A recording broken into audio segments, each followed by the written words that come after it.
to bring this full circle, love, I think that it was really cool to see how that cycle, we chose to contribute towards the positive cycle, the one that can give people hope and aspiration, where it's a choice to fight in your relationship. So one of the reasons people fight is their inability to effectively communicate. So if I don't believe that I can help Emilia understand me at the level I want to be understood, that's going to boil over potentially and we might fight. Okay, that frustration, that frenetic energy. Conscious couples, business partners, and singles committed to attracting their dream partner. Welcome to the Conscious Couples podcast, where we share our life, love story, and combined relationship expertise to help you create and consistently cultivate the most magnificent, intimate relationship possible. Never again will you feel hopeless and alone in your intimate relationship challenges. Having accumulated thousands of hours coaching conscious couples and individuals all over the world, as well as starting and growing a global business together, Alan and I are here to guide you in all things relationships. Thank you again for tuning into the one place where it's not about you or me, it's about the we. Conscious couples and individuals from all over the world, welcome back to the one and only, the only Conscious Couples podcast. It honestly might not be the only one. I don't know. But welcome back. Thank you so much for listening. We are grateful to have you. Today we have episode number 44. So we just had a event that we did on this same topic, and it went so magnificently well. It was the 18th event that we've ever done, and it was so good. The best one by far, in my opinion. Emilia agrees. And so we decided we wanted to do an episode on it as well because it resonated so deeply with everyone. It's how to not fight in your relationship. The analogy here, very quickly. First of all, a shout out to Next Level Podcast Solutions. Thank you so much for producing this show. We appreciate you, the whole team over there. But before we get into this, the analogy that we used at the event is Jenga. We've used it on this podcast before. It can take a decade to build a bridge and only a day to burn it down. If you've ever played the game Jenga, essentially what it is you have these blocks that you put on and then you take turns taking little blocks out. And the objective of the game is to take out blocks that are not required for the integrity of the structure, and then you put the block back on the top and you see how high you can get the tower. And so every single time you fight in your relationship, it's kind of like taking one of those blocks out, and eventually the whole tower will topple. Don't get it twisted. No, I'm just joking. But sweetheart, as always, what is your intention for today's episode? Man, just like the event, I said this for our intention for the event.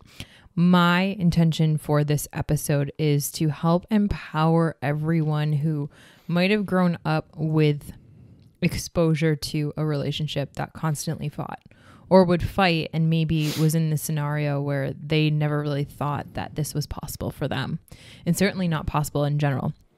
My goal, my hope, my aspiration, my intention for this episode is to help every single person out there know that it is possible to not fight in your relationship, and to help equip our audience, our community, our fam who's trying to improve our relationships, help them to not fight. Origin story. Origin story. So it's circa 1776. I'm only kidding. I like to be playful on this show. All right. So it's 2.5 years ago. Emilia and I have been together for about 6 months, and we are at her parents' place. And it's a hot summer day, and Tucker's playing on that leash in the backyard. And we're talking about, this is actually at the beginning of COVID. And we're talking about relationships, we're talking about life, we're masterminding, we do that a lot. Contemplate. And you turned to me and said, we're never going to fight in our relationship. And I, in my head, was like, whoa, we've already talked about wanting to be together forever. We've already talked about the future and getting married and starting a family. And in my mind, it was like, how is that possible? We're never going to fight? Like, we're never going to argue? Because in my upbringing, my mom and my stepdad fought fairly often. And so that's all I saw. That's all I knew, at least as a kid. And so in my mind, it was like, there's no way. That's not possible. Okay. So for those of you out there who are hearing this, you're like, well, we fight in my relationship. I don't want you to tune out or turn off. Okay. Because I had skepticism too at the beginning. So here we are 3 years later. Essentially what Emilia said that day is this: Alan, when people fight, fighting implies a winner and a loser. Mm-hmm. And when you fight, no one wins. And so we're never going to fight. And so I can tell you we've had tough moments. We've had challenging discussions. We've had passionate discussions at times, but we've never fought. We've never stormed out. We've never thrown anything. We've never yelled. We've never called each other mean names at the top of our voice or anything like that. No fighting. And we're 3 years into our relationship. And thanks to Emilia and I's declaration, Emilia and then my declaration, once she brought this to me, we have kept up that promise. And I'm super proud of that. Yeah. I'm probably more proud of that than anything I've ever accomplished in my entire life, honestly. Same. Yeah, that's one of my most proudest. One of my biggest source of pride, I would say. And a lot of that you had mentioned in the event, how like a lot of this was because of what I brought into the relationship. And I did have a moment where I couldn't continue the event, where I took all that credit, because for all of everyone listening, for very much like that cycle that has been broken wasn't just me, though I did choose to continue this positive cycle of not fighting. And in my relationship, I had in relationships past fought, right? But in this relationship, I wanted to continue the trajectory that I know was good for the world, good for the relationship, and ultimately like could carve another path that so many people didn't see. And I had to stop in the event and take a moment to give my parents credit, because in so many ways, I never saw them fighting. I never saw them arguing, and they made a conscious decision that would never happen in their household. The reason why is because my father grew up with that. My father experienced tremendous pain around the way in which his parents communicated together, and his in particular father. But I won't go down deep in that rabbit hole. But needless to say, this cycle, it was a really beautiful moment, because at the end of the event, we actually had one of our members really say like, I want to break this cycle, because she grew up with parents who did fight. And now seeing that it was even possible that people can consciously choose to do things differently. And there are people out there that are choosing not to fight in their relationship. That is a choice. That is a train that she wanted to jump on. And so it was so cool to be able to see that come full circle and start from the conscious decision making of my parents. And I know it didn't start with them. Let's just say that. And for each one of our listeners, it can start with you, wherever you are in your journey. And that's really kind of the start of the empowerment that I want to start here with everyone. So it did start with them, though. I think. For them. I think that it even started behind that. I think that the way that, and when I talked to them like last night, babe, I remember I told you I shared that, I think it also, what contributed to that is my grandmother, Mimi, her father actually walked out on her. So she very much grew up, her mother was a single mother, and the way in which she consciously parented obviously impacted my grandmother, Mimi, which then impacted my mother, which then impacted what my mother's decision-making paradigm and how my parents got on the same page. So I can't necessarily know where it first started, right? Where this cycle was first broken. But to bring this full circle, love, I think that it was really cool to see how that cycle, we chose to contribute towards the positive cycle, the one that can give people hope and aspiration, where it's a choice to fight in your relationship. And so everyone, be thinking about your childhood, be thinking about your caregivers, and there's some good things and there's some not so good things. And again, that's all a perspective. Yeah. You can take the good and run with it, and you can hopefully learn from the example of the warnings or the bad things. Yeah. So what we wanted to talk about today, we had, and again, this was an hour-long event. We only have, another 8 minutes here on this episode.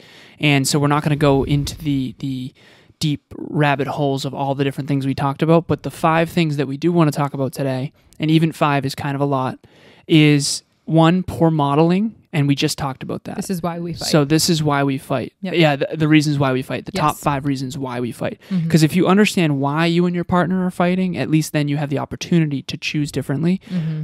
And so number 1 is poor modeling. What is modeling? Modeling means you looked at your mom, in my case, mom and stepdad, in your case, mom and dad, or whoever, whatever caregivers early in your childhood, what did you witness? Yeah. And so for Emilia, she never witnessed any fighting, so she already inherently believed it's totally possible to have a marriage or a relationship without fighting. Whereas with me, I had never seen that before.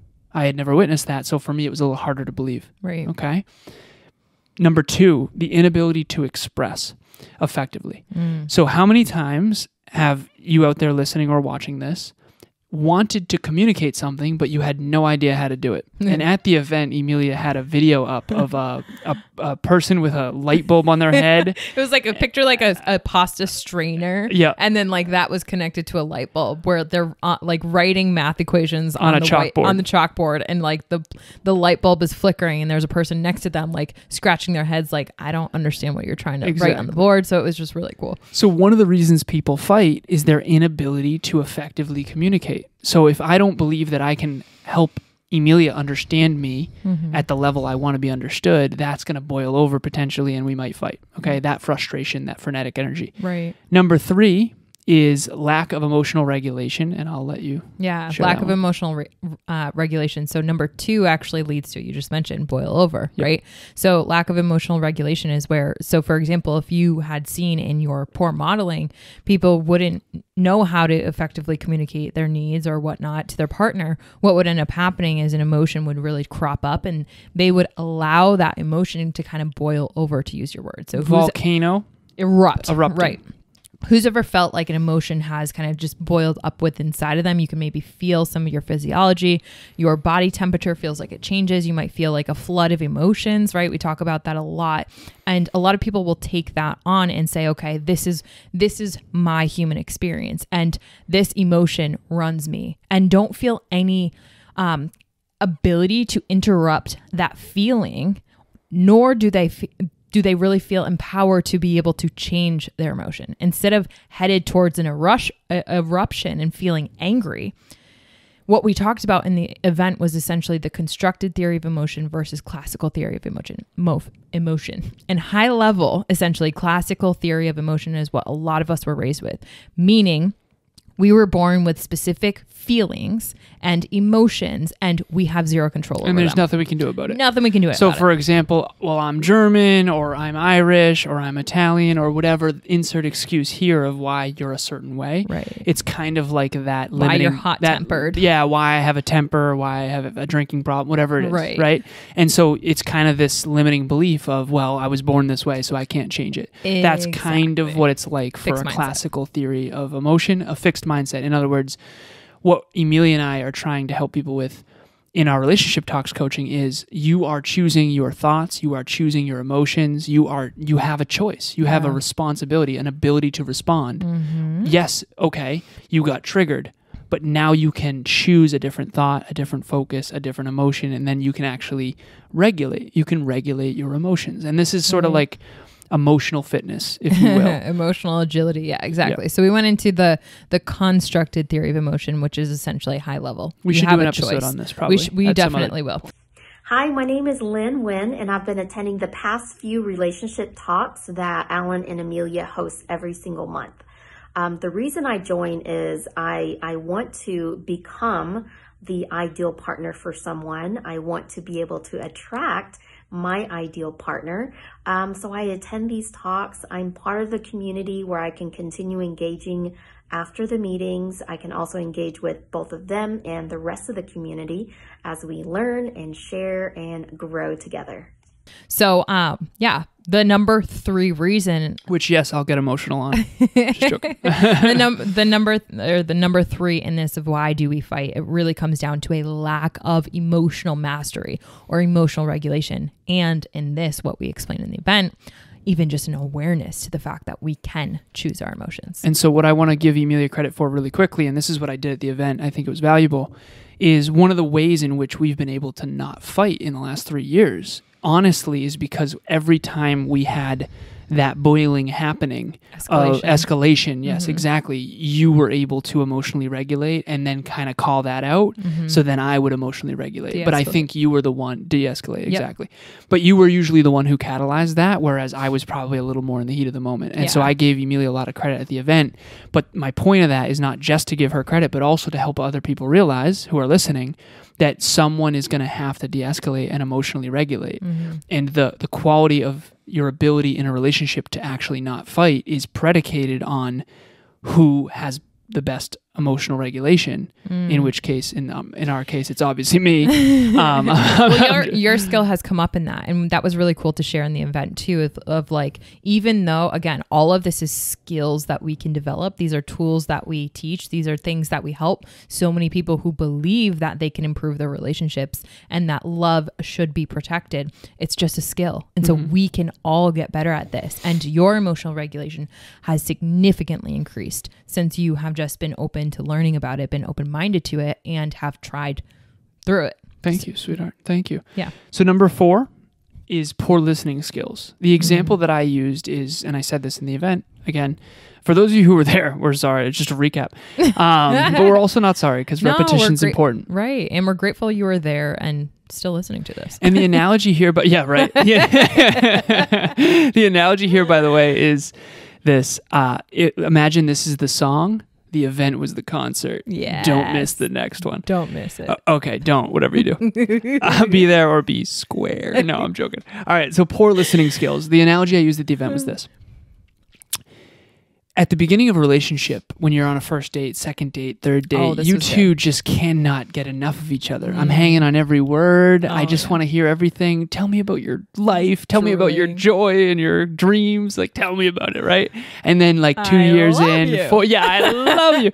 The 2 years in, 4 years in, 8 years in, however long. And we've all witnessed this married couple, this proverbial married couple that's been together for 10, 15 years, and the guy or the girl is not listening. No effort. They just completely tune each other out. Yeah. No effort. And so if you do what you did in the beginning, there won't be an end. That's a quote I heard from Tony Robbins, but I don't know if it originated with him, but I do like it, which is you respect your partner. You respect your partner and you value your partner. Remember at the beginning how lucky you were to even be on a date. How grateful they even said yes. Right. How excited you were and the butterflies. Like, get that back. Like, what happened, right? So I try to aspire every day to date you, and we're actually going to have date night tonight. I'm so pumped. Sushi really is going to be best. Maybe 8 to 10 rolls of sushi. I don't know. All for we'll you. see. All for me. And some pad thai. It's going to be great for Jared, which is an alter ego of mine. But we're not going to get into that. That's another episode, alter egos. I'm joking. Okay. That's poor listening skills. Listening has to be a conscious effort. Yes. It has to be. And I'll catch myself every now and then and go, no. Wait, sweetheart, I'm so sorry. I wasn't paying attention. What did you say? I want to make sure you feel heard. And it's important to me. And I know that not a lot of people are putting that level of intentionality. And again, I screw up too. Yeah. But that's an important piece. Go ahead. We see a lot of couples that are trying to work to improve their relationship and who do show up for like relationship talks and whatnot. And some of our clients where some of the fights that they have really comes down to them not feeling heard. Yeah. So this is really heard, understood, valued in whatever they're trying to bring or share to their partner. So the poor listening skills, this is again, a skill we can all improve. And if you want to really hit one on the hammer, like this one's a really good start. All 5 of these are big ones. And again, there's so many reasons people fight. I just want to make this clear. These are the biggest top These 5, are the top 5 that we could come up with. Yeah. We did a walk with Tucker and we're like, okay, why do people fight? We looked at all the data, the research, the experience that we've had and what we've seen. And these top 5 really boil up. This 5th one's a big one. And I had a hypothesis that I brought to the event. And just picture the PowerPoint presentation. There's a video of a cockpit and there's a pilot and a co-pilot. Of like an airplane? Yeah, of an airplane. Cockpit of an airplane. It's a spaceship, really. No, I'm joking. Okay, so I have a hypothesis. I believe one of the main reasons people fight in relationships, friendships, family, intimate relationships especially, is when the pilot and the co-pilot are in the wrong seat at the wrong time. And this 5th one is arrogance. Arrogance I define as low competence, low awareness, and high confidence. And so think of teenager, a teenager who just got a new car and they just got their license. They are not aware of how dangerous this vehicle is. They think they're good drivers. They're not. They have no experience. And they have high confidence, but they have low awareness of how dangerous cars are, and they have low competence at driving because they're brand new. That was me as a teenager, and I'm so grateful I'm alive because I got in a bad car accident when I was a teenager because of my own arrogance. Right. Okay? So that's what arrogance is. In a relationship, arrogance is dangerous because you're going to be in the pilot seat when you should be a co-pilot, and you're going to crash the plane, and then you're going to blame your partner or whatever weird stuff you do to compensate and cope for the fact that you're arrogant. And so I've been arrogant. Emilia's been arrogant. For sure. There have been times when I should have been the co-pilot and she should have been the pilot, and there are times when she should have been the co-pilot and I should have been the pilot. And the only time we ever do butt heads, for lack of better phrasing, usually has to do with being in the wrong seat at the wrong time. And so hopefully, again, we got to go. Hopefully you found one of these 5 or all 5 valuable. And these are all connected. So imagine someone who had poor modeling growing up of fighting in relationships. Imagine someone who struggles to express their emotions and their feelings. Imagine someone who believes in their emotions are just a part of them and there's nothing they can do about it. Right. Imagine someone who doesn't listen or has poor listening skills and tunes out their partner. And then imagine someone who's wildly arrogant and thinks they're competent in everything and confident when they're really actually low awareness and low competence. Yeah. That's a recipe for fighting. That's a recipe for disaster and ultimately an unhingement of the relationship and therefore unhinge of the love. 100%. The love fern. The love fern. It's gonna die. Which we need to get for this background. I think we might get a fern back here. Go ahead, sweetheart. I was just going to say, today we had a really beautiful relationship talks with a client. And I think that the triad of transformation that we'll probably talk about in another episode, and you might write an article on eventually, hopefully, we'll see. Yeah. This client, one of them, really demonstrated the humility, the vulnerability, and the courage, and had an element of self-belief to be able to actually transform. They had taken the co-pilot seat where their partner, who does a really incredible job studying conscious parenting and studying conscious leadership, like in general. And this partner did a really good job, I think, sitting in the co-pilot seat and letting the partner that was more competent lead. And I think that that is something that so many people, it takes a lot of humility to do that. But one thing, if you do want to get better in your relationships, humility is so huge. And you and I talk about that a lot. And I think that all of these 5, ultimately, with all of our listeners, you can look at each one of these. And this is what we said at the event to kind of round this out. Look at each one of these. See which one you are. Really, this is the jump off point for a lot of We had fights. one person at the event, massive humility, who said, is there a 5-star for all 5? Which I literally said, like, congratulations to you, because the fact that you're owning that probably means that you're actually not as bad as you think, and good for you, because now you can transform, because admittance is the first step. Yeah, just like anything. So for all of our listeners, hopefully this gave you really like that jump off point where, like, if you feel as though you're fighting your relationship, you don't know why, you can resonate with one of these 5. And then from there, where do you go from there? Reach out to Alan and I, because honestly, we help so many people in this arena. And though the event was definitely the concert of this episode, but there's how underneath this. There's skills that you can develop. And this is something that Alan and I live and breathe every single day. We love it and we want to help you. So I hope that this, to bring the intention for full circle, I think that if this can help you and empower you, or maybe this is something that you can send to someone else, we really do hope that it helped. And if you missed the event, we do have the notes. We have a virtual event coordinator, Christina, who takes all the notes from the events. They're not recorded, but if you do want the notes or the PowerPoint, reach out, let us know. Also, our next event. That'd be great. Yep. Yeah, if you want the PowerPoint, definitely reach out. Yeah. Because there's a digital asset there that might help for any virtual learners in the house. For sure. Okay, so the next event number 19, I apologize, is understanding you and your partner's attachment styles. Ooh. So there's 3 main attachment styles. There's actually several others, I know. And we're going to go deeper on the event. But for high level, some people have an avoidant attachment style, which is I'm so afraid to be hurt, I'm going to avoid. There's an anxious attachment style, which is the needy amongst us, like myself, which is like, love me, and I chase after you. And then there's the centered, the secure attachment style, which is I am secure in myself, I love myself, I am worthy of love. And so we're going to help you learn how to become that third one. And Emilia has a whole bunch of good stuff for all of you as well that I'm leaving out, I know. January 12th, 7 p.m. Eastern Standard Time. The link will be in the show notes. We really have to go. Thank you all so much. And we will talk to you next time. As always, it is not about me or you. It's about the we. We'll talk to you next time. Bye, everyone. Thanks for joining us for another episode of the Conscious Couples podcast. We love connecting with the Conscious Couples community, so please make sure you follow us on Instagram. I am at Evolve with Emilia, and Alan is a Lazaros 88. Also, if you or your partner resonated with this episode, leave us a review at the link in the show notes, and please share this with someone you love and care about. Until next time, remember, it's not about you or me. It's about the we.